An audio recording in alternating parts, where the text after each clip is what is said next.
दोस्तों, कहते हैं झुकती है दुनिया, झुकाने वाला चाहिए। और जंतर मंतर पर जो प्रदर्शनकारी थे, उन्होंने पूरी दुनिया को यह बता दिया कि जब इंसान के मन में सच्ची लगन हो तो वो बड़े से बड़े चट्टान को गिरा सकता है। सरकार जो झुकने का नाम नहीं ले रही थी, लेकिन दूसरी तरफ जो नवयुवक वर्ग हैं, जो जेनजी हैं, जेनजी के साथ अन्य भी जो लोग उसमें जंतर मंतर पर उनका मनोबल बढ़ा रहे थे, उन सभी को मेरी तरफ से ढेर सारी शुभकामना। इस आंदोलन में कई लोगों की जानें गई, कई लोग बहुत बुरी तरह से जख्मी हुए, चोटिल हुए, किसी के पैर टूटे, कुछ लोग हॉस्पिटलाइज हुए, मारे खाए, कई कई दिनों तक भूखे भी रहे।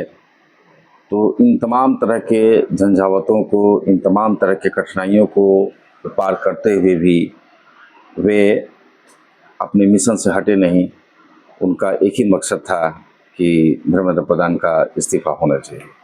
और आज यह सुनकर बहुत ही अच्छा लगा कि वाकई में धर्मेंद्र प्रधान ने इस्तीफ़ा दे दिया। सोचने की बात है, एक इस छोटी सी ही बात अगर सरकार के मन में पहले से अगर समझ में चली जाती तो शायद इतने बवाल भी नहीं होते, जान माल की क्षति भी नहीं होती, पुलिसकर्मी भी बहुत सारे लोग घायल हुए हैं। तो इतना जो बखेड़ा हुआ है सिर्फ और सिर्फ सरकार की हठ धर्मिता का परिणाम था।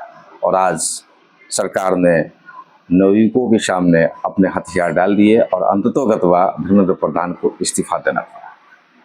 बहुत ही अच्छा लगा, बहुत ही शुभोदय। मैं व्यक्तिगत तौर पे उन प्रदर्शनकारियों को जो है शुभकामना संदेश देता हूँ।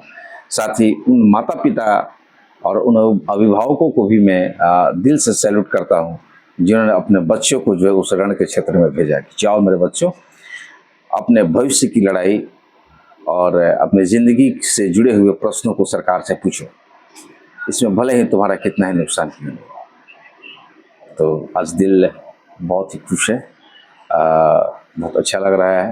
उम्मीद करते हैं कि इस जश्न को हिंदुस्तान में कोने कोने से जो है सेलिब्रेट किया जाएगा, क्योंकि यह जो लड़ाई है सिर्फ एक जेनजी तक ही सीमित नहीं रह गई थी।